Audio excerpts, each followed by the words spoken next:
कौन सच्चा कौन झूठा, पाकिस्तान में सियासी दल आपस में एक दूसरे को झूठा ही कह रहे हैं, सच की तो बात ही सामने नहीं आ रही।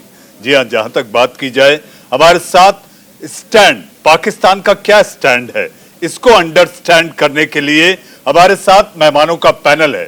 पैनल में हमारे साथ हमारे पड़ोसी मुल्क से खास मेहमान के रूप में हैं इंजीनियर इफ्तिकार चौधरी साहब। आप नेता पीटीआई के हैं। इंजीनियर साहब, एक कहावत है, इंजीनियर्स मेक्स द वर्ल्ड। मुझे लगता है कि आप जैसे इंजीनियर पाकिस्तान बनाएंगे, एक बेहतर मुल्क बनाएंगे। आपका स्वागत है। हमारे साथ डॉक्टर इरशाद अहमद साहब, नेता पीएमएल, हमारे साथ है। इरशाद साहब, बहुत आपका स्वागत इंडिया का सवाल कार्यक्रम में।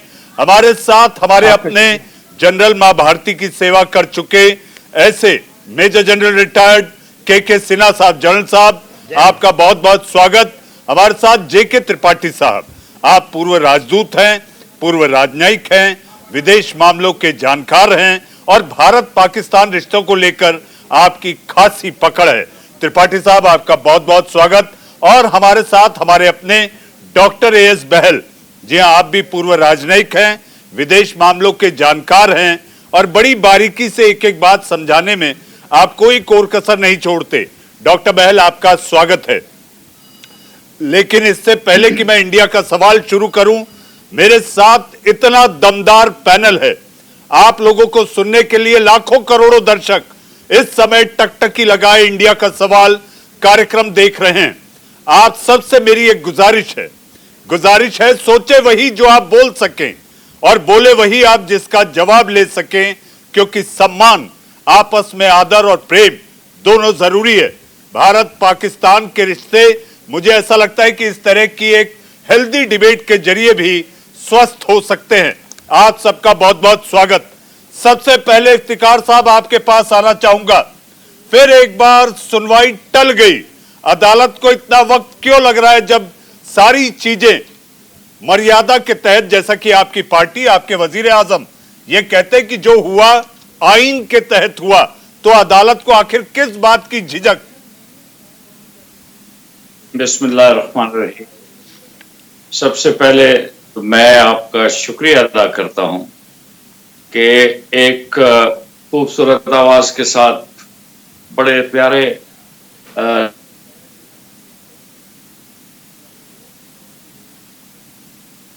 का जो चुनाव है या जो मामलात आएंगे, अपने तौर से इंशाअल्लाह मेरी पूरी कोशिश होगी कि मैं पैनल के मुअज़्ज़ज़ मेंबरान के सवालों का जवाब भी दूं और मेरी अपनी कोशिश भी होगी कि मैं इनसे सवाल उठाऊं भी अपनी जानिब से।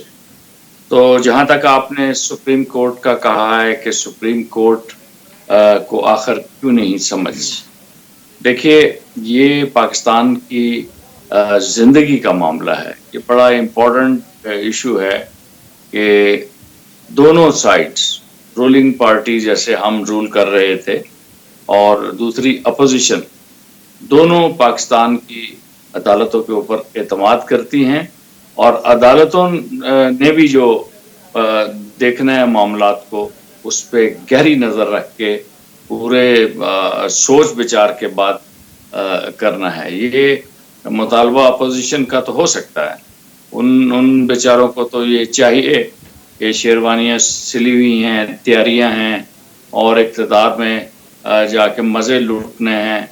बाप ने वज़ीर आज़म बनना है, बेटे ने चीफ मिनिस्टर बनना है। तो ये जो तड़प है इक़्तिदार की, जिसके बगैर ये पानी के बगैर जैसे मछली होती है, गुज़श्ता 3.5 साल से इनकी बहुत बड़ी तड़प है। वो ख्वाहिश अपनी जगह, लेकिन अदालत के फैसले जो हैं सोच समझ के होंगे।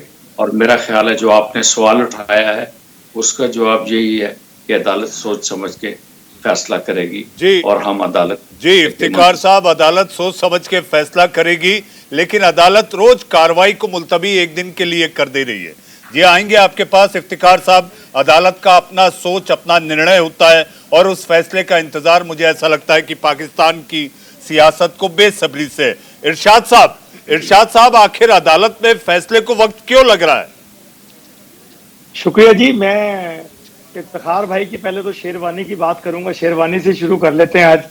तो शेरवानी हमने पहननी नहीं थी, आपकी उतरवानी थी, वो हमने उतरवा दी।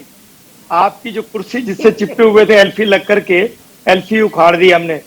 एक बात तो ये हुई। दूसरी बात ये कि एक बात इनकी अच्छी है कि अदालतें हैं, क्योंकि ये एक कौमी मामला है, हमारा नेशनल मामला है और मुल्क का मामला है।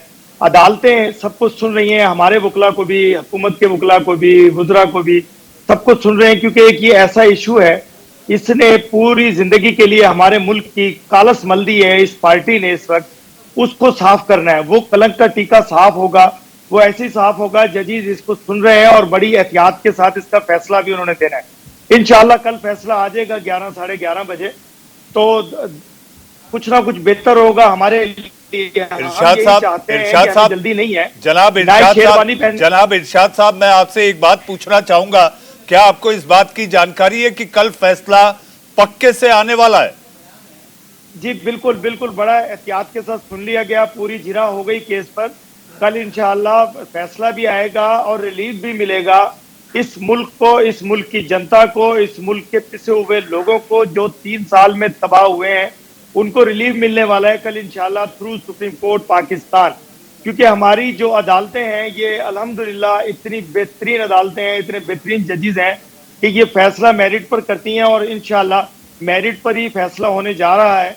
जिसकी परेशानी है मेरे भाईजान की पार्टी को, पीटीआई को, बहुत परेशान है। इनके चेहरे पे देखें अगर, तो वो जो सुर्खी और लालियां, जो गाल की लाली थी वो खत्म हो चुकी, शेरवानी उतर चुकी है। हमने उतरवानी थी, पहनने की जल्दी नहीं थी हमें। वो वक्त आएगा जब आवाम चाहेगी, जब पहनेंगे हम लोग। जी इरशाद साहब, ये इरशाद साहब, हमें उम्मीद है इरशाद कि साहब, कल मैं इंशाअल्लाह आपको फैसला आ और जाए। इफ्तिखार चौधरी साहब को साथ में एक सवाल करूंगा जिसमें आप दोनों एक दूसरे को जवाब दे सकते हैं, लेकिन मेरे साथ कुछ और मेहमान है। ये पहला पड़ाव है बहस का, तो उन सबके पास चलना ये मेरा धर्म हो जाता है। जल्द साहब, जल्द सिन्हा, मैं आपके पास आना चाहूंगा। इतना सब कुछ पाकिस्तान में हो रहा है, बाजवा बिल्कुल खामोश हैं। अगर पाकिस्तानी सेना सेना की तरह, फौज की तरह काम करती तो तख्ता पलट अब तक हो जाता। देखिए मनीष, मेरा मानना है कि बाजवा एकदम से खामोश नहीं है। कल ही इस्लामाबाद सिक्योरिटी डायलॉग हुआ था जिसमें पाकिस्तान से भी लोग आए थे, अमेरिका से भी लोग आए थे, दूसरे देशों से भी आए थे। उसका जो चेयरशिप था उनके पास में था और उन्होंने बहुत डिटेल में 2-3 बातें कही। पहला तो उन्होंने अमेरिका का टोटल खारिज कर दिया। उन्होंने कहा कि अमेरिका हमारा स्ट्रेटेजिक पार्टनर है, ये नहीं कहा कि हमें पार्टनर बनना है। वो कहा हमारा पार्टनर है, अमेरिका कोई गलत काम हमारे साथ नहीं करेगा। और ये बात उन्होंने कही है इस डायलॉग में, उसका बहुत वैल्यू होता है जो सिक्योरिटी डायलॉग्स होते हैं। दूसरा, उन्होंने रशिया के बारे में एक बहुत बड़ी बात कही। उन्होंने कहा रशिया जो इंटरवीन किया है यूक्रेन में बहुत गलत किया है और वहाँ पर बहुत कत्ले गारत हो रही है, कत्लेआम हो रहा है और इन चीज़ों को लफ्ज़ यूज़ किया है। तो 2 बड़ी बातें हैं। तो देखिए जो आर्मी है वो एक समझ चुकी है, वो नहीं चाहती है कि हम डायरेक्ट इंटरवीन करें, मगर हम सुप्रीम बने रहें। और उसमें उनकी ये देखिए बाय प्रॉक्सी भी they want to rule the country. उन्होंने देखा है कि जब वो आते हैं 30 साल तक उन्होंने आकर के डायरेक्ट मार्शल लॉ लगाया, उसमें उनको बहुत तकलीफें होती हैं और उनके बहुत नाम का भी बदनाम होता है।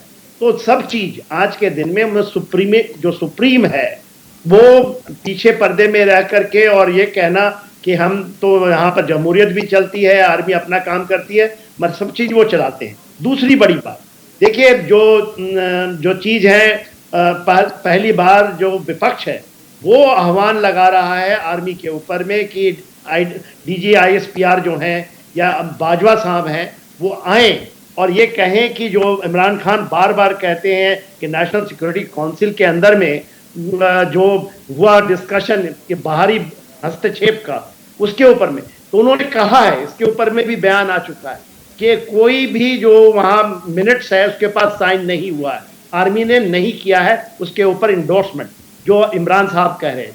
तो दोनों चीज़ों के ऊपर में उनकी क्लैरिटी के साथ आए हैं। अभी वो क्या है वो पीछे रह करके गेम खेलने देना चाहते हैं। ये पूरा का पूरा देखिए सुनियोजित है, स्क्रिप्टेड है, किस तरह से विपक्ष को लाना उनको यही पता है। जनरल सिन्हा, आप ये कहना चाहते हैं कि बाजवा डायरेक्टर हैं और इमरान एक्टर हैं? हाँ, ये सारे एक्टर हैं, ये कठपुतली हैं, वो नाच रहे हैं, करें वो देखिए वही है डायरेक्टर, सारा चीज उनके पास, बागडोर इनके पास में है। बट किसको बैठाना है, किसको लाना है, कब जाना है, वो मुकर्रर कर रहे हैं। जी जी, वो मुकर्रर कर रहे हैं। जनरल साहब आपके पास आऊंगा। त्रिपाठी साहब, जनरल सिन्हा और हमारे साथ दो खास मेहमान पड़ोसी मुल्क पाकिस्तान से, इफ्तिकार चौधरी साहब और इरशाद साहब को आपने सुना। त्रिपाठी साहब, आप खुद पूर्व राजदूत हैं। इस समय वहां पर जो चल रहा है, आखिर बाजवा किसका बाजा बजा रहे हैं, चीन, रूस का या अमेरिका का? डॉक्टर बहल, आपसे भी मेरा ये सवाल होगा। देखिए, मेरे ख्याल से मनीष, अभी स्थिति यह है कि जनरल बाजवा बहुत फूंक फूंक के सोच समझ के कदम रख रहे हैं। एक तो चीज़ है कि भले ही आधे से ज़्यादा टाइम तक वहाँ पर आर्मी जो है वो सीधे सीधे हुक्मरानी करती रही है, लेकिन मेरे ख्याल से अब जब पाकिस्तान की आवाम ने एक दो बार डेमोक्रेसी का, जमहूरियत का स्वाद चख लिया है, तो शायद आर्मी के लिए ये इतना आसान रास्ता नहीं हो जाएगा कि वो फिर से टेक ओवर करे या कब्जा करे। तो इसलिए, और वैसे भी जनरल बाजवा का भी यही आखिरी साल है मेरे ख्याल से, बशर्ते कि उन्हें आगे एक्सटेंशन न मिले, तो वो यही सोचेंगे कि जिस तरह से भी हो अभी आर्मी चुप रहे, क्योंकि अभी हमें दोनों ओर से फ़ायदा लेना है, दोनों विदेशी शक्तियों से। और दूसरी चीज़ ये है कि ये चीज़ जो जग जाहिर है कि पाकिस्तान में गवर्नमेंट चाहे जो भी, जिस भी तरह की सिविलियन गवर्नमेंट हो, लेकिन उतने सारे डायट्राइब्स के बाद भी अभी भी आर्मी का पाकिस्तान की अमेरिका के साथ झुकाव है, इसमें कोई दो राय नहीं है। तो अभी इसीलिए आर्मी कुछ नहीं करेगी, ये सिर्फ चुप होकर के देखेंगे। और वैसे भी मेरे ख्याल से अगर अभी फिर से अगर अभी ये डिसोल्यूशन ऑफ नेशनल असेंबली मान लिया, अल्ट्रा वायरस भी कोर्ट करार कर देता है, फिर से अविश्वास प्रस्ताव होता है, इमरान खान हार भी जाते हैं, दूसरी पार्टियों की सरकार आती हैं, शहबाज शरीफ अगर प्राइम मिनिस्टर हो जाते, तो भी मेरा ये सवाल कि वो कब तक, क्योंकि यहाँ पर तीन ऐसी पार्टियाँ हैं जो एक दूसरे के बड़ी खिलाफ हैं। शहबाज शरीफ की पार्टी और बिलावल भुट्टो जरदारी की पार्टी, इनके बीच के मनमुटाव बहुत जाहिर है। प्लस जरदारी की पीपीपी में और एमक्यूएमपी में सब लोग जानते हैं कि किस तरह का 36 का आंकड़ा है, तो ये भानुमती का कुनबा कहाँ तक चल पाएगा ये पता नहीं। और वैसे भी इसको अगर चलना है तो इसको 1 साल ही चलना है, लेकिन यह है कि उसके बाद अगर ये नहीं ठीक हुआ तब शायद फौज जो है वो दूसरा कुछ रास्ता। जी इमरान साहब, इमरान खान कहते हैं, त्रिपाठी साहब, इमरान खान कहते हैं कि चुनाव ही अंतिम विकल्प है, इसलिए संसद भंग कराने का हमने प्रस्ताव भेजा। डॉक्टर बहल, जो सवाल मैंने त्रिपाठी साहब से पूछा, मैं आपसे ये जानना चाहता हूं कि आखिर बाजवा, अगर पाकिस्तान के अतीत में आप जाएं, इतिहास को देखें, तो फौज का हुक्मरान, सेनापति, फौजी चीफ सारा तख्ता पलट कर देता था। अभी तक का इतिहास से आप बेहतर जानकार हैं। डॉक्टर बहल, बाजवा किसका बाजा पीट रहे हैं, किसका बाजा बजा रहे हैं, किसका ढोल बजा रहे हैं? देखिए, ये बात तो कई बार हर चैनल में आ चुकी है कि पाकिस्तान में आज तक एक भी डेमोक्रेटिक पार्टी के प्राइम मिनिस्टर ने अपना पूरा 5 साल का टेन्योर कंप्लीट नहीं किया। तो कहीं ना कहीं ये एक चीज दर्शाती है कि जब तक आप आर्मी के, चाहे वो 1954 में शुरू हुआ था जब 4 साल का एक्सटेंशन मिला था जनरल अयूब को, और उसके बाद क्या हुआ, 1958 में मार्शल लॉ लग गया। अगर आप किसी को भी देखें, किसी तरीके से भी देखें, तो आर्मी का हमेशा से पीछे से कंट्रोल रहा है, चाहे वो फ्रंट में हो, चाहे वो बिहाइंड हो। कई बार तो तख्ता पलट हो जाता था, लेकिन इस बार आर्मी ने तख्ता पलट इसलिए नहीं किया क्योंकि आर्मी को सब लोग देख रहे हैं इस पॉलिटिकल इंस्टेबिलिटी कंडीशन में, और वो अपनी क्रेडिबिलिटी बना के रखना चाहते हैं। वो दिखाना चाहते हैं कि वो इस समय किसी भी डेमोक्रेटिक प्रोसेस में इन्वॉल्व नहीं है, और यही स्टेटमेंट्स जनरल बाजवा बार बार दे भी रहे हैं। अब दूसरी चीज जो आती है, उनका झुकाव किसकी तरफ है। एक चीज मैं आपको बताना चाहता हूं, बड़ी इंटरेस्टिंग चीज है जो आज तक कभी आई नहीं बाहर हमारे चैनल्स के अंदर, वो ये है कि पाकिस्तान आर्मी एक बहुत बड़ा बिजनेस हाउस है। 50 बड़े बिजनेस जो हैं उनके जो मिनिस्ट्री ऑफ डिफेंस के अंदर वो करते हैं, चाहे वो करें आर्मी वेलफेयर ट्रस्ट से, चाहे वो करें मिलिट्री फाउंडेशन से, शाहीन फाउंडेशन से, या वो करे बहरिया फाउंडेशन से, या वो करे डिफेंस हाउसिंग अथॉरिटी से। और इनमें सब जगह क्षेत्रों में, ऑयल में है, गैस के अंदर है, टेक्सटाइल्स में है, वो शुगर में है, शूज के अंदर, एपरल्स में, अब कोई ऐसी चीज नहीं है जो उन्होंने ना छोड़ी हो। 1.5 लाख करोड़ का बिजनेस करते हैं वो लोग, यानी कि अंबानी और हमारे इधर अदानी जैसे बड़े हैं, प्राइवेट हैं, वहां पे आर्मी के बैकिंग से ये जो 4-5 इंस्टीट्यूशंस के मैंने नाम लिए वो बिजनेस करते हैं। और यही कहीं इमरान खान ने एक बार बोला भी था कि ये करप्शन इंडिया में नहीं है, इंडियन आर्मी में। क्यों बोला था उन्होंने? वो यही कहीं हिंट कर रहे थे कि यहां से भी जो पैसा है आर्मी कहीं ना कहीं अलग तरीके से या गलत तरीके से निकालती है।